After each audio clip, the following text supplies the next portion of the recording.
ان المساجد للہ فلا تدعوا مع اللہ احد. اب دیکھیے ہمارے یہ فرشتے یہاں بیٹھے ہیں نا، ہم کہہ سکتے ہیں ذرا بھائی میرا یہ کام کر دینا؟ نہیں کہہ سکتے. جبرائیل کو پکار سکتے ہیں، اے جبرائیل ذرا میرا یہ کام کر دینا؟ نہیں. وہ عالم غیب کی شے ہے. کسی ولی اللہ کی روح کو پکار کر کہنا کہ میری یہ مشکل دور کر دے؟ نہیں. اللہ سے کہیں، اللہ کو پکارے، اللہ جس کے ذریعے سے چاہے آپ کی ضرورت پوری کر دے. اس ضمن میں میں کہوں گا کہ شاہ ولی اللہ دہلوی نے ایک بات کہی ہے، اگرچہ مجھے اس کی کوئی دلیل اپنے طور پر انڈیپینڈنٹلی کتاب و سنت میں نہیں ملی ہے، لیکن شاہ صاحب کا ایک مقام مرتبہ ہے جو میری نگاہ میں بہت بلند ہے. میرے نزدیک دو عظیم شخصیتیں عالم اسلام کی،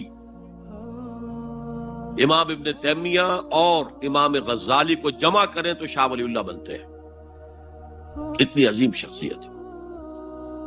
انہوں نے یہ لکھا ہے کہ جو اللہ کے برگزیدہ بندے ہوتے ہیں، اولیاء اللہ، اللہ تعالیٰ ان کی ارواح کو ان کے فوت ہونے کے بعد ملائکہ کے طبقہ اسفل میں شامل کر دیتے ہیں، اور وہ بھی جس طرح وہ ملائکہ اللہ کے احکام کی زمین میں تنفیذ کر رہے ہیں وہ بھی اسی کام میں لگ جاتے ہیں. میں نے عرض کیا کہ میرے پاس انڈیپینڈنٹلی کوئی دلیل نہیں ہے اس کے حق میں، لیکن شاہ صاحب کا فرمانا خود میرے لیے ایک درجے میں دلیل ہے. لیکن یہاں ایک تو یہ نوٹ کرنے کا، ملائکہ کا طبقہ اسفل، ملائکہ کا سب سے نچلا طبقہ، اور اللہ کے حکم کی تنفیذ کرتے تو فرشتے کر رہے ہیں، وہ بھی ہوں. ہمیں سے کیا غرض ہے؟ ہم نہ فرشتے کو پکار سکتے ہیں اور نہ کسی ولی اللہ کو پکار سکتے.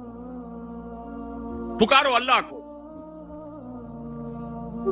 قال ربکم ادعونی استجب لکم ان الذین یستکبرون عن عبادتی سیدخلون جہنم داخرین. تمہارا رب کہتا ہے مجھے پکارو، مجھ سے مانگو، میں تمہیں دوں گا، تمہاری دعا سنوں گا، قبول کروں گا.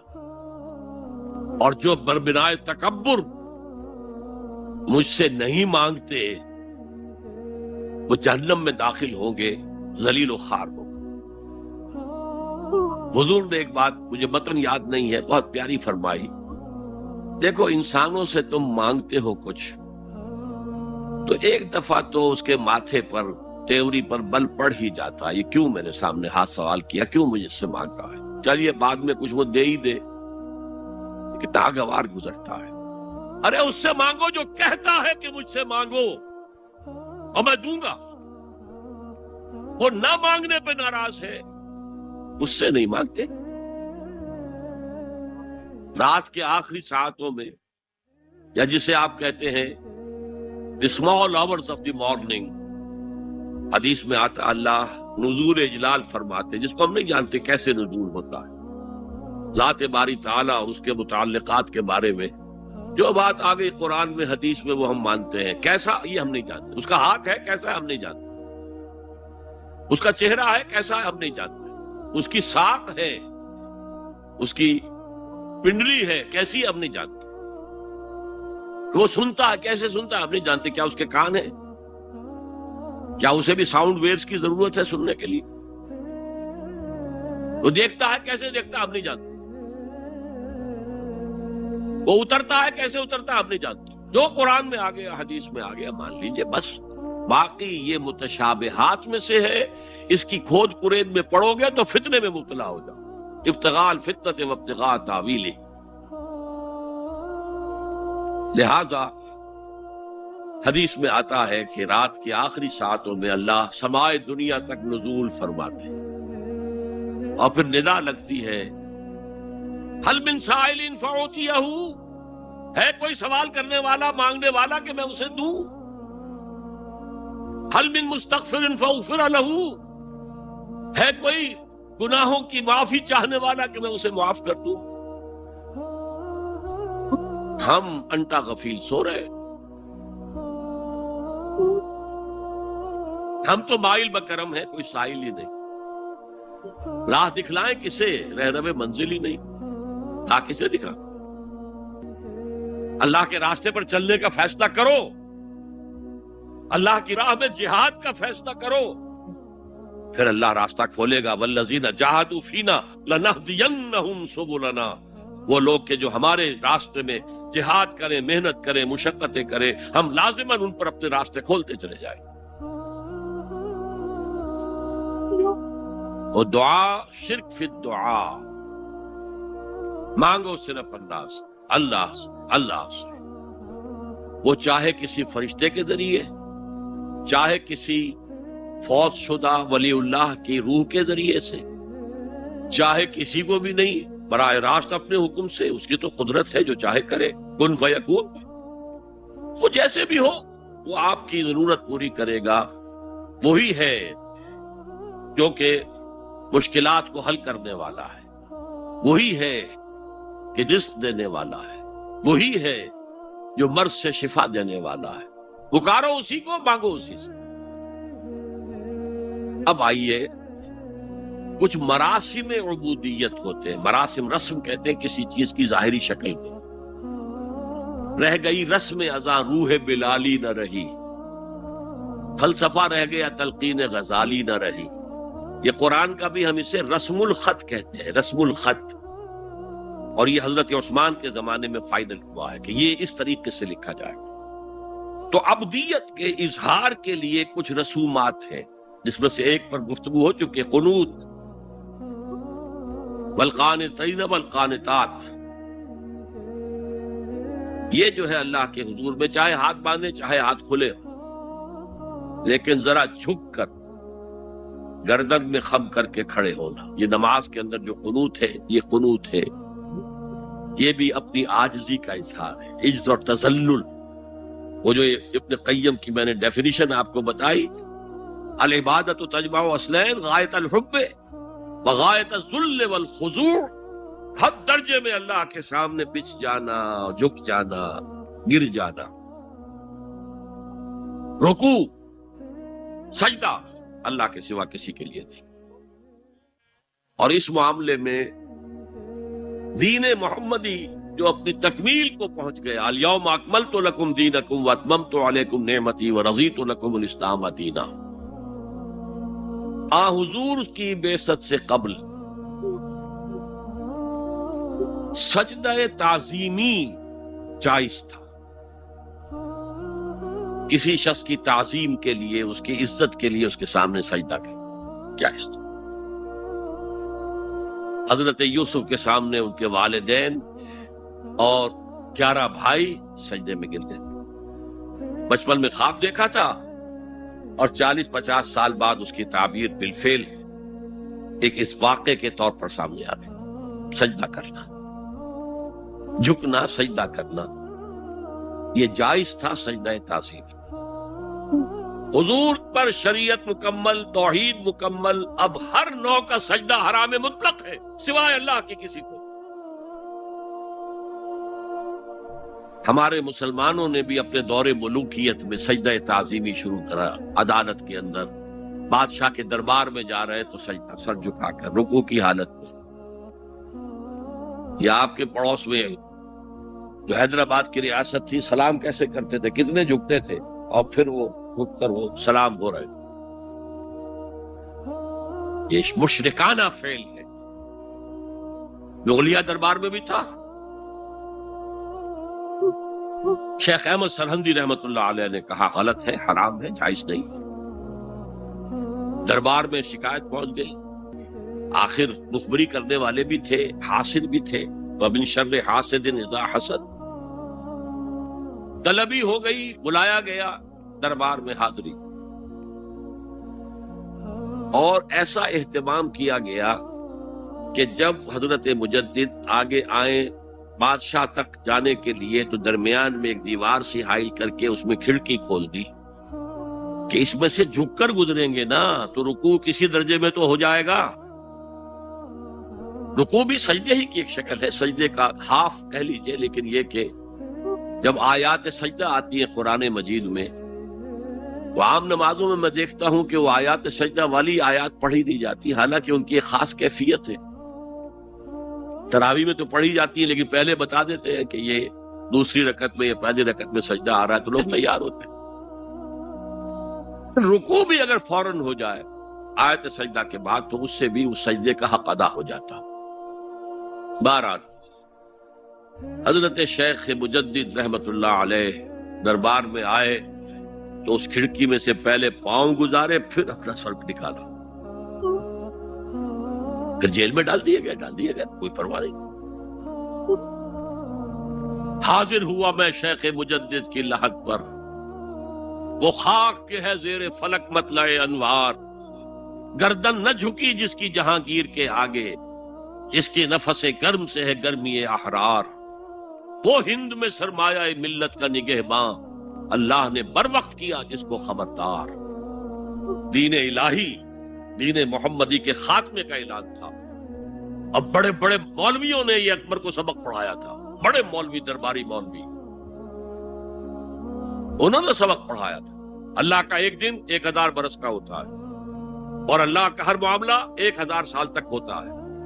اب 1000 سال ہو گئے محمد کی رسالت کو، ان کی رسالت کا دور ختم صلی اللہ علیہ وسلم۔ اب دوسرا 1000 سال، اسی لیے الف ثانی کہتے ہیں نا، الف ہزار کو کہتے ہیں الف ثانی۔ یہ دوسرا 1000واں سال جو شروع ہو گیا ہے، اس میں ایک نئے دین کی ضرورت ہے، وہ دین اکبری ہے، دین الہی ہے۔ اور دین الہی کیا تھا؟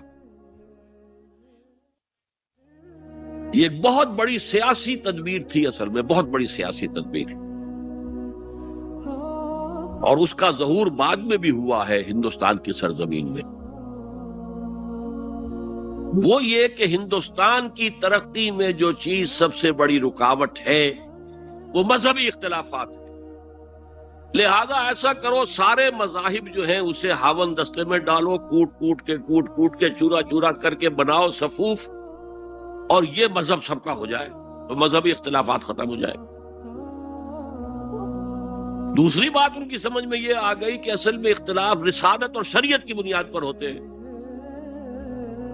لہذا دین الہی بس خدا کو مانو، بس رسالت وغیرہ کو چھوڑو۔ خدا تو سب کا رب ہے، اسے آپ پرماتما کہہ لے، مہادیو کہہ لے، جو چاہے کہہ لے، اللہ کہہ لے، رام کہہ لے، قل ادعوا اللہ والرحمن ایما تدعوا فلہ الاسماء الحسنی۔ قرآن کہتا ہے تم اللہ کہہ کر پکار لو یا رحمان کہہ کر پکار لو، جس کو بھی تم پکار رہے ہو یہ جان لو کہ تمام اچھے نام اسی کے۔ یہ فلسفہ تھا بہت گہرا، وہ جاہل تھا، ان پڑھ تھا، لیکن بہت بڑا سیاستدان تھا اکبر، اس میں کوئی شک نہیں۔ لیکن یہ کہ اگر ایک حکومت، اور جو سب سے بڑا مغل اعظم جس کو کہتے ہیں، اس کے زمانے میں مسلمانان ہند جو ہیں سیاسی اعتبار سے اپنے عروج پر تھے، لیکن دینی اعتبار سے پاتال کا معاملہ آ گیا تھا، دین محمدی ختم۔ 1000 سال کا ایک دن ہے اور وہ ختم ہو چکا۔ اللہ نے اٹھایا مجدد الفسانی رحمت اللہ علیہ، اور ان کی درویشانہ مساعی کے ذریعے سے، اب دیکھیے اس زمانے میں تصوف کے ذریعے سے سب سے بڑا شرک آ رہا تھا، وحدت الوجود کی ایسی تعبیرات ہو رہی تھی جو ہماوست بن گئی تھی۔ ہماوست اور وحدت الوجود کے درمیان تو زمین آسمان کا فرق ہے۔ ہماوست میں کائنات حقیقی ہے، خدا اس میں حل ہو چکا ہے، اس کے اندر ظاہر ہو گیا، اور وحدت الوجود میں وجود حقیقی صرف اللہ کا ہے، اس کائنات کا وجود کوئی ہے ہی نہیں حقیقت میں۔ لیکن یہ ختم ہو رہا تھا۔ اس پہلو سے مجدد الف ثانی کے مجدد اعظم کو اللہ نے کھڑا کیا۔ شیخ احمد حضرت عمر کی اولاد سے تھے، فاروقی تھے، شاہ ولی اللہ بھی فاروقی تھے، رگے فاروقیم کہتے ہیں شیخ احمد صدی، میری فاروقی رگ پھڑکتی ہے اس پر۔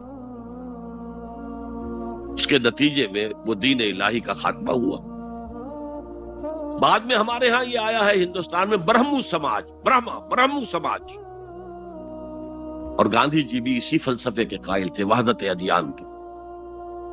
اور یہ سیاسی اعتبار سے بہت اونچی ذہنی سطح کی غمازی کرنے والی بات ہے کہ ہندوستان کے اندر کے یہ مذہبی اختلافات کو اگر ہم کسی طرح کھرل کر کے ختم کر دیں ہاون دستہ میں ڈال کے کر دیں تو پھر یہ کہ یہاں ترقی ہی ترقی۔ بہرحال سجدہ، گردن نہ جھکی جس کی جہانگیر کے آگے، جس کے نفس گرم سے ہے گرمی احرار، وہ ہند میں سرمایہ ملت کا نگہباں، اللہ نے بر وقت کیا جس کو خبردار۔ تو ہم نے شرک فی العبادت میں پہلے بات کی شرک فی الاطاعت، انفرادی سطح پر نفس معبود، اجتماعی سطح پر عوام کی حاکمیت، بدترین شرک اس دور کا، عظیم ترین شرک، اتنے بڑے پیمانے کا شرک کبھی نہیں ہوا دنیا میں۔ اس کے بعد شرک فی المحبت، مال کی محبت، تعس عبد الدینار و عبد الدرہم، وطن کی محبت یا کسی اور شے کی محبت، اگر وہ اللہ کی محبت کے برابر بھی آ جائے، بڑھ جائے تو اور بھی بڑی بات کہنی پڑے گی، لیکن ہمارے پاس شرک سے اوپر کی اصطلاح کوئی نہیں۔ پھر شرک دعا، اللہ کے سوا کسی اور سے حاجت روائی کے لیے، مشکل کشائی کے لیے پکارنا کسی۔ پھر شرک فی المراسم العبودیہ، قنوت ہے، رکوع ہے، سجود ہے، یہ ذل والخضوع کی، کسی کے سامنے جھک جانے کی ایک علامت ہے، سمبل ہے۔ اب آخری ہے اس میں اخلاص، اور اخلاص کی ضد کیا ہے؟ ریاکاری۔ کوئی عبادت اگر دکھاوے کے لیے کی جائے وہ شرک، یہ شرک خفی کہلاتا ہے۔ مال کی محبت کا شرک بھی شرک خفی ہے،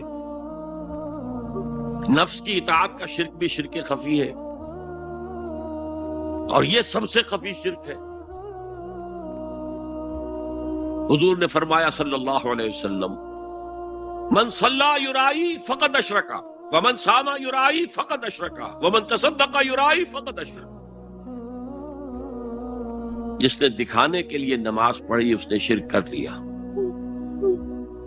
جس نے دکھاوے کے لیے روزہ رکھا اس نے شرک کر لیا، جس نے دکھاوے کے لیے خیرات کی، صدقات دیے، وہ شرک کر چکا۔ قد اشرکا، قد اشرکا، یہ عربی کے مزاج سے واقفیت ہو، فعل ماضی پر قد جو ہے تو وہ پرفیکٹ ٹینس بن جاتا ہے، کر چکا، وہ شرک میں ملوث ہو چکا۔ من صلی یرائی فقد اشرکا ومن صام یرائی فقد اشرکا ومن تصدق یرائی فقد اشرکا۔ اور تجزیہ کر کے یہاں تک بتایا کہ اگر کوئی شخص نماز پڑھ رہا ہو اور جب وہ یہ دیکھے کہ کوئی اسے دیکھ رہا ہے تو اپنے سجدے کو طویل کر دے تو یہ شرک ہے۔ فرض کیجئے 5 سیکنڈ کا سجدہ وہ کر رہا تھا، اب اس نے 7 سیکنڈ کا کیا ہے، یہ 2 سیکنڈ کس کے لیے؟ اس ایک سجدے کے 2 مسجود ہو گئے، تو 5 سیکنڈ کا سجدہ تو اللہ کے لیے، 2 اس کے لیے شرک ہو گئے۔ ایک اور بات فرمائی صلی اللہ علیہ وسلم، شرک خفی کو پہچاننا اور دیکھنا اتنا ہی مشکل ہے